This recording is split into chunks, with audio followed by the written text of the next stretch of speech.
Sinabi ng papasugod na Blue Armored Wind Scorpion na inaamin niya raw na minaliit niya ang lahat ng mga taong ito, pero sinusubukan niya lang naman daw ireserba ang kanyang enerhiya.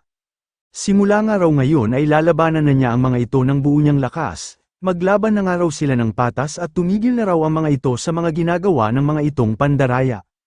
Sinabihan ni Zofan ng Blue Armored Wind Scorpion na napakarami raw nitong dahilan. Ito nga raw ang maghanda dahil hindi na rin magtatagal at makakasama na rin ito ang mga namatay nitong kalahi.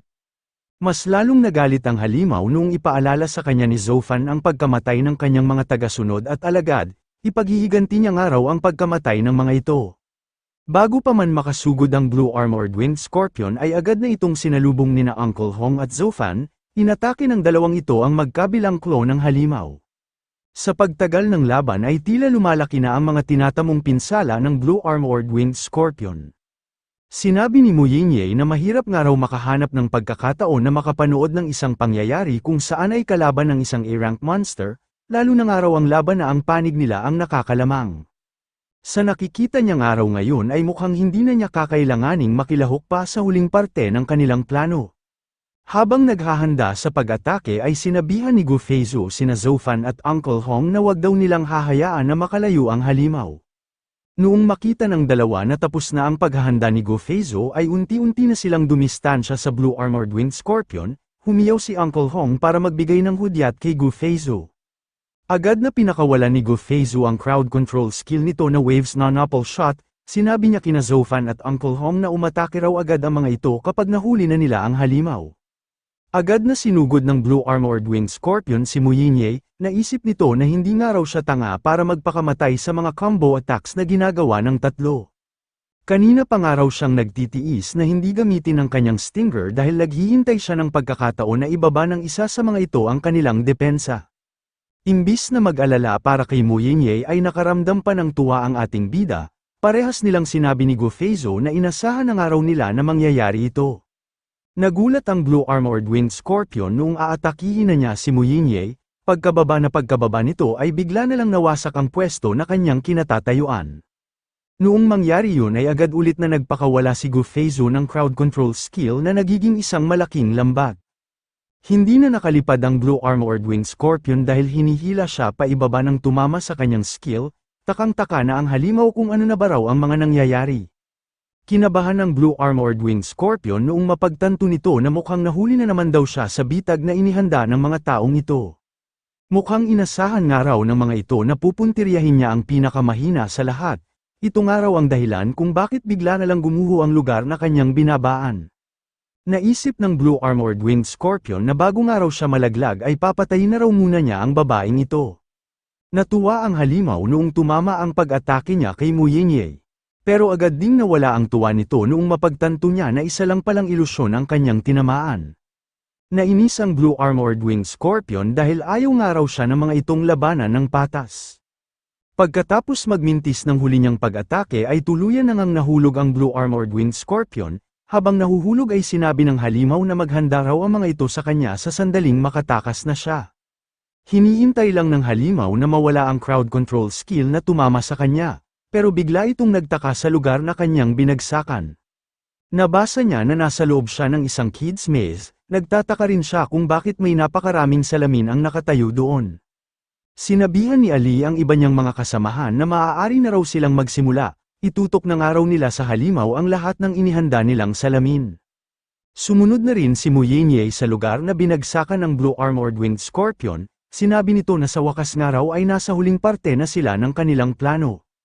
Naalala ni Mu Yinye ang naisip na plano ng ating bida, sinabi nito na doon daw nila huling kakalabanin ng halimaw, ang lugar na yun ang araw ang magiging huling hantungan ng Blue Armored Wind Scorpion. Parehas na nagtanong si Mu Yinye at Gu Feizu kung ano ba raw ang espesyal sa lugar na yun. Sumagot naman si Zofan at itinuro ang mga nakapalibot sa kanilang salamin, sinabi niya rin na si Mu Yinye nga raw ang magiging susi para matalo nila ang Blue Armored Wind Scorpion. Ipinaliwanag ni Zofan na gagamitin nga raw nila ang refleksyon ng napakaraming salamin para mas lalo pang palakasin ang sunbeam flash ni Mu Yinye. Kahit nga raw isa itong A-rank monster ay matatagalan pa rin itong makakita sa sandaling magtagumpay ang gagawin nilang plano. Tumalon pa itaas si Mu Yinye at doon ay ginamit na niya ang kanyang skill na sunbeam flash.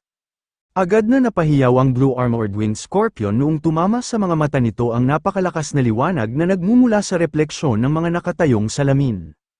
Naisip ng halimaw na hindi na nga raw maganda ang kanyang sitwasyon, kailangan nga raw niyang makawala at nang makatakas na siya ng mabilis. Sa pagpupumiglas ng Blue Armored Winged Scorpion ay tuluyan nang lumuwag ang crowd control skill na ginamit ni Gu Feizu. Pero walang kaalam-alam ang bulag na Blue Armored Winged Scorpion na malapit na pala sa kanya si Uncle Hong, sinabihan ni Uncle Hong ang halimaw na saan nga raw nito binabalak pumunta. Nagpakawala ng isang malakas na suntok si Uncle Hong sa katawan ng halimaw, sinabi niya sa Blue Armored Winged Scorpion na hindi niya nga raw hahayaan na takasan sila nito. Sa paulit-ulit na paggamit ng mga crowd control skill ay halos mauubos na ang enerhiya ni Gu Feizu, pero kahit ganoon ay pinilit pa rin itong umatake. Sinabi nito na sana nga raw ay mamatay na ang halimaw dahil ito na nga raw ang huling skill na mapapakawalan niya. Hindi na nakaiwas pa ang halimaw dahil hanggang ngayon ay wala pa rin itong nakikita, naisip nito na humanda nga raw ang mga taong ito sa sandaling makakita na siya. Unti-unti nang nakaaninag ang Blue Armored Winged Scorpion pero nagulat ito noong makita niya na papalapit na sa kanya ang ating bida. Sinabi ni Zofan na oras na nga raw para wakasan nila ito. Tikman na nga lang daw ng halimaw na ito ang kanyang malakas na kapangyarihan. Bago pa man manumbalik ang buong paningin ng halimaw ay agad na ginamit ni Zofan ang kanyang War God Sword skill na Stacked Sword Dance. Sinabi nito na sa wakas nga raw ay tumalab na ngayon ang pag-atake niya sa halimaw, sa kondisyon nga raw nito ay makakasigurado na nga raw sila na mapapatay na nila ito. Ipagpapatuloy pa sana ni Zofan ang pag-atake pero napansin nito na mukhang binabalak ng Blue Armored Winged Scorpion na pasabugin na lang ang katawan nito. Bago pa man makapag-self-destruct ang halimaw ay agad na itong sinugod ni Uncle Hong, sinabi ni Uncle Hong na wag nga raw ang mga itong mag-alala dahil hindi niya raw hahayaan na mangyari ang binabalak ng halimaw. Nawasak ng napakatindi ang kalamnan ng halimaw noong gamitan ito ni Uncle Hong ng isang napakalakas na skill. Dahil rin doon ay nawala na ito ng lakas para ituloy pa ang binabalak nitong pag-self-destruct. Naisip ni Zofan na halos paubos na nga raw ang kanyang enerhiya, ang paggamit nga raw ng Stacked Sword Dance pagkatapos ng isang mahabang laban ay hindi na kinakaya ng kanyang katawan. Bago pa man matumba si Zofan ay agad itong inalalayan ni Mu Yinye, kumapit naman ang ating bida at tinanggap ang pagtulong ng dalaga. Pero biglang nagtaka si Zofan kung bakit parang napakalambot naman daw ng kanyang hinahawakan, hanggang sa napagtanto niya na napahawak pala siya sa puwet ni Mu Yinye. Agad na bumitaw si Zofan kay Mu Yinye sa takot na baka sampalin daw siya nito. Magpapaliwanag pa sana ang ating bida na aksidente lang daw ang nangyari, pero sinabihan siya ni Mu Yinye nang ayos lang daw ito sa kanya. Nagulat si Zofan noong bigla na lang lumabas mula sa damit niya ang nagtatagong si Little Gray. Nagtanong sina Zofan at Mu Yinye kay Little Gray kung saan daw nito binabalak pumunta. Hindi na nakasunod ang dalawa noong bigla na lang bumagsak ang katawan ng Blue Armored Winged Scorpion. Nagtanong si Mu Yinye kung talaga bang napatay na nila ang Blue Armored Winged Scorpion na ito.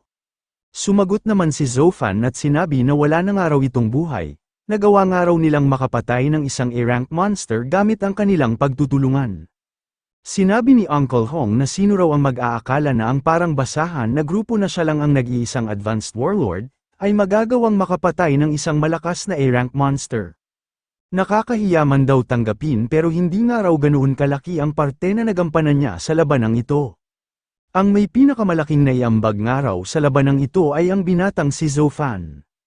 Naisip ni Uncle Hong na marahil nga raw ay kinilala noon bilang Tiger of Cities Military ang dating commander na si Zuhui, pero darating nga raw ang araw na mahihigitan pa ni Zofan ang mga nagawa ng ama nito. Pagkalapit ni Gu Feizu ay nagbiro ito kung hindi ba raw siya nakakaabala. Sinabi nito kay Zofan na pinangakuan niya nga raw ito na tutulungan niya ito ng 2 beses bilang kabayaran sa ginawa nitong pagtulong sa kanila. Ngayon nga raw natapos na siya sa isa ay simulan na nga raw agad nila ang padalwa nitong pabor, magpunta na nga raw agad sila sa malalim na bahagi ng Monster Den. Ginamit din ng Blue Armored Winged Scorpion ang maliit nitong anyo para palihim itong makatakas. Habang tumatakas ang halimaw ay naisip nito na maghintay nga lang daw sa kanya ang mga taong ito.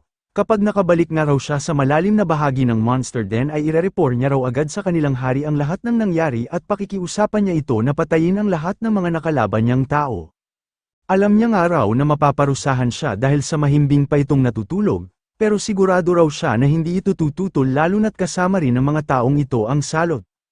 Kapag gumalaw ng araw ang kanilang hari ay magsasagawa ulit sila ng panibagong monster outbreak na gaya ng ginawa nila noon, at sa pagkakataong itong araw ay palalakihin na nila ng doble ang sakop ng kanilang monster den.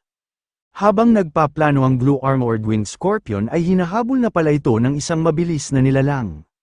Nagtaka na lang ang halimaw noong maramdaman nito na may nakasunod na sa kanyang likuran.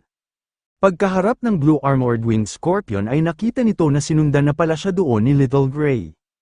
Pagkalapit ni Little Gray ay agad nitong ibinuka ang buo nitong bibig. Kinain ng buo ni Little Gray ang tumatakas na Blue Armored Winged Scorpion, hindi nito inasahan na ang nilalang na sinadya nila para patayin, ay siya mismong papatay sa kanya. Makikita ang napakaraming kalansay sa loob ng liblib na bahagi ng Sierra City's Monster Den. Nagtipon sina Zofan, Muyinye, Uncle Hong at ang buong Firefox Squad sa gilid ng isang bangin.